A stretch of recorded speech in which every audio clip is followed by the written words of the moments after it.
this video, I'm going to share with you what kind of homes you can find in the financial district in Manhattan. So if you're not so familiar with the financial district, this neighborhood is exactly what the name stands for. It is where Wall Street is in New York City. But not only just Wall Street, there's a lot of huge financial institutions in this neighborhood and just other corporations here in this neighborhood. So it is a very corporate neighborhood. Now, at the same time, a lot of people do live in the financial district as well. So what kind of homes can you find here? So you're going to find a lot of apartment buildings here. And a lot of these apartment buildings are going to be high-rise apartment buildings. So if you look at the financial district skyline, you're going to see a lot of those corporate buildings plus a lot of those residential buildings as well. Now, I would say here, a lot of these apartment buildings that are a little bit older here have been restored, renovated, and almost look like they're brand new. So you can find a good amount of new construction in this neighborhood or restored construction that basically seems like new construction. This could be converted office buildings that then became condos or luxury apartments at some point. Another thing to note is that if you are ever considering purchasing in Manhattan, I would say that the condo options in this neighborhood are very, very good. You can find a good amount of space for condos in New York City in this neighborhood, and you can also find it for a better price than some other neighborhoods that also might have a similar unit. So that's just something to keep in mind as well. Now, when it comes to rentals, you're going to have some good options here. The biggest complaint about the financial district is the amount of sunlight that you get in this neighborhood. If you look at the financial district or walk through the streets of the financial district, you might notice that they tend to be very small and narrow. That means that the buildings are closer together, which means less sunlight can come into the neighborhood. And because of that, there are a lot of apartments that are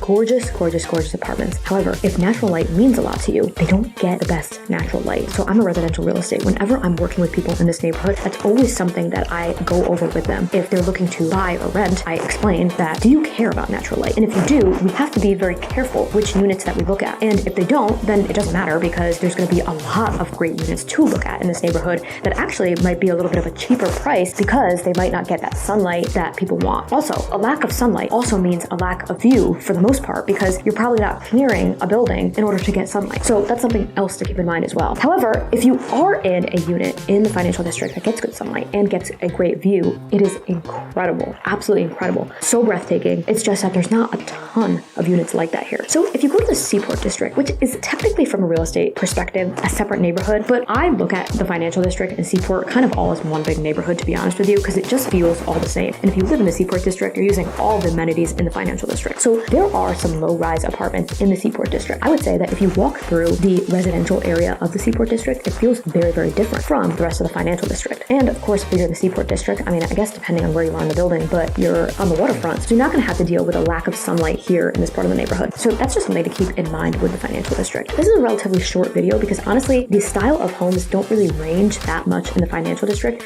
You're pretty much just looking at apartments. So I hope this helped you understand what exactly you can expect when looking at homes in the financial district. Now, I would love if you guys can share your experiences about living in the financial district if you have at some point. Or I would also love to know, would you ever live in this neighborhood? As always, I love hearing from you guys in the comments.